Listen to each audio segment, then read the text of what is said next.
So hello student, my name is Ajit and welcome to AV coaching classes. तो जैसा कि आप लोग को पता है, हमारा यूनिट चल रहा है unit 9 legal aspect of business. क्या क्या चीज़ें मैंने पढ़ा दी है आपको, एक छोटा सा मैं क्विक रिवीजन दे देता हूँ आप लोग को, यहाँ पे दे देता हूँ। हमने देख लिया कॉन्ट्रैक्ट क्या होता है, हमने एग्रीमेंट देख लिया,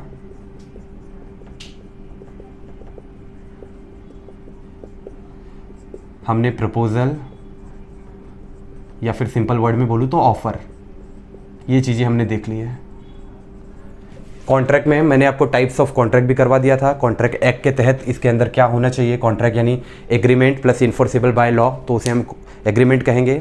और एग्रीमेंट के अंदर मैंने बताया था ऑफर होना चाहिए और एक्सेप्टेंस होना चाहिए, ये होगा।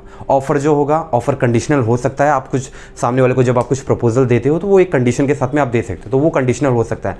बट जो एक्सेप्टेंस होगी, जिसकी आज हम बात कर रहे हैं, तो पहला पॉइंट ये है कि वो अनकंडीशनल होगा। तो अगर कोई आपको कुछ चीज़ ऑफर करता है तो आपको एज इट इज़ ले लोगे तो ही वो एक्सेप्टेंस कहलाएगी। आपने अगर कुछ उसमें अपनी कंडीशन डाली तो अगेन वो काउंटर ऑफर का पार्ट बच जाएगा, ये मतलब एक्सेप्टेंस नहीं माना जाएगा, वो काउंटर ऑफर माना जाएगा। तो ये चीज़ आप याद रखिएगा, एक्सेप्टेंस अनकंडीशनल होता है, एब्सोल्यूट एंड अनक्वालिफाइड होता है। अनक्वालिफाइड फॉर द रिजेक्शन, मतलब रिजेक्ट करने के लिए वो अनक्वालिफाइड होना चाहिए। इसके अलावा है ओनली फॉर दोस्त, जिसके लिए बनाया गया है, हिंदी इंग्लिश मिक्स कर दिया है यहाँ पे आप लोगों के लिए। एक्सेप्टेंस वही व्यक्ति कर सकता है जिसके लिए हमने ऑफर बनाया है, जिसको हमने प्रपोजल एक्चुअल में दिया हुआ है। एंड लास्ट पॉइंट है टाइम। तो अगर मैंने फॉर एग्जांपल मैं ए पर्सन हूँ, मैंने स्पेसिफिक किसी बी पर्सन को मैंने कहा कि 1 हफ्ते में आप मुझे पेमेंट कर दीजिए, मैं कार डिलीवर आपको कर दूंगा, ये मैंने उसको ऑफर दिया है। अब वो मेरे पास आ रहा है 20 दिनों के बाद, उतने में मुझे पैसे की ज़रूरत थी, मैंने किसी और को कार बेच दिया, तो ये मैं कर सकता हूँ ना? जी बिल्कुल कर सकता हूँ, क्योंकि यहाँ पे मैंने टाइम बाउंडिंग उसको दिया था ना कि 1 हफ्ते में आप आइए, मैं 1 हफ्ते के लिए ऑफर आपके लिए वैलिड है, आप 1 हफ्ते के अंदर आइए, पैसा दीजिए, कार लेके जाइए। अब आप 20 दिन बाद आ रहे हैं, मुझे तो पैसे की ज़रूरत थी तो मैंने बेच दिया, तो यहाँ पे एक टाइम बाउंड भी होता है। तो एक्सेप्टेंस के बारे में ये 4 चीज़ें खाली आपको याद रखनी है। ये अनकंडीशनल होता है, एब्सोल्यूट एंड अनक्वालिफाइड होगा, और ये उन्हीं लोगों के लिए है जिसके लिए स्पेसिफिक हमने ऑफर बनाया है या हमने दिया है, एंड टाइम बाउंड इसके अंदर होगा। ये हो गया आपका एक्सेप्टेंस का पॉइंट। एक ना मैं यहाँ पे आपको एक चीज़ बताना भूल गया हूँ, ये मैंने पहले बताया था, एक फिर भी रिवीजन करता हूँ कि जितने भी हमारे कॉन्ट्रैक्ट हैं वो एग्रीमेंट होंगे, बट ऐसा ज़रूरी नहीं है कि जितने भी एग्रीमेंट है ना वो कॉन्ट्रैक्ट होने चाहिए। ये पॉइंट मैंने पहले भी एक्सप्लेन आपको किया हुआ है, अगर आपने नहीं देखा है तो एक बार आप विजिट कीजिए पिछले वीडियोज़ पे और वहाँ पे आप देख लीजिए। एंड अब हम बात करते हैं ना कि कॉन्ट्रैक्ट डिस्चार्ज कैसे होता है। आप समझ गए एग्रीमेंट क्या होता है, आप समझ गए कॉन्ट्रैक्ट क्या होता है, प्रपोजल ऑफर आपने देख लिया, एक्सेप्टेंस आपने देख लिया। अब अगर कॉन्ट्रैक्ट को डिस्चार्ज करना है, कॉन्ट्रैक्ट बन गया, वो डिस्चार्ज किस तरीके से होगा? डिस्चार्ज होगा परफॉर्मेंस ऑफ कॉन्ट्रैक्ट, या तो परफॉर्मेंस आपने कंप्लीट कर दी या किसी एक ने कंप्लीट की, दूसरे ने नहीं किया, कोर्ट में केस हुआ, ये सारे केस सिनेरियो यहाँ पे आते हैं। तो परफॉर्मेंस के बेसिस पे भी कॉन्ट्रैक्ट को कैंसिल किया जाता है। एक्चुअल परफॉर्मेंस यानी उस कॉन्ट्रैक्ट में जिस चीज़ की बात की थी, जिस स्पेसिफिक परफॉर्मेंस की बात की थी, वो परफॉर्मेंस परफॉर्म कर दी गई है, ख़त्म हो गई वो चीज़ें, तो भी कॉन्ट्रैक्ट कैंसिल हो सकता है। या म्यूचुअल एग्रीमेंट के द्वारा आपसी सहमति से वो कर सकते हैं। आपसी सहमति में बहुत सारी चीज़ें हैं। नोवेशन है, या नोवेशन का मतलब ये होता है कि आप एक कॉन्ट्रैक्ट को कैंसिल करके आप एक स्पेसिफिक दूसरा कॉन्ट्रैक्ट बनाते हैं। रेमिशन होता है, आप जिसमें क्वालिटी को चेंज करके, फॉर एग्जांपल हमने एक कॉन्ट्रैक्ट बनाया है जिसके अंदर मैंने कहा कि मैं आपको आने वाली 10 तारीख को मैं आपको 15 किलो गेहूँ इतने रुपए के भाव से दूंगा।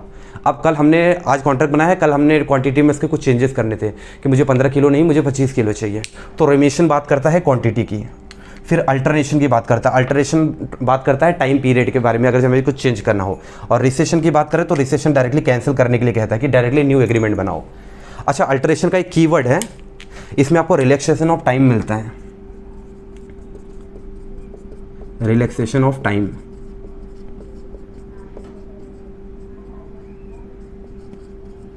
ठीक है। और रिसेशन अगेन आपसी सहमति से हमने उस कॉन्ट्रैक्ट को ही कैंसिल कर दिया। एक है discharge by operation of law. Law यानी समझ गए हम, कानून के तहत। अब जैसे कॉन्ट्रैक्ट में 2 बंदे हैं, एक ने परफॉर्म किया, दूसरे ने नहीं परफॉर्म किया, तो हम क्या गए, हम कोर्ट में गए, हमने केस कर दिया, तो कोर्ट ने क्या किया, उस कॉन्ट्रैक्ट को ही कैंसिल कर दिया डायरेक्टली। तो लॉ की वजह से वो हो गया। Discharge by lapse of time. अब लैप्स ऑफ टाइम का यहाँ से क्या मतलब होता है? अब एक केस मान लीजिए आप, ये पर्सन ए है, ये पर्सन बी है, दोनों के बीच में एग्रीमेंट हुआ। पर्सन ए ने बोला कि मैं 1 हफ्ते बाद आपको इतने पैसे दे दूंगा, आप मुझे कार दे दीजिएगा। तो उसने बोला कि बी ने कहा कि नहीं, आप कार ले लो, आप मुझे पैसे दे दीजिए इतने समय बाद, या समथिंग उनकी जो बातें हुई। अब इसमें क्या हो गया, इन्होंने इसको कार दे दिया, बी ने ए को कार दे दी। अब ए को उसको पैसे देने थे, तो ए ने बोला 1 हफ्ते बाद दूंगा, 2 हफ्ते बाद दूंगा, ऐसे करते करते कल देता हूँ, परसों देता हूँ। दोनों काफ़ी अच्छे दोस्त थे, तो उसने काफ़ी समय हो गया, उसने पैसे दिए ही नहीं।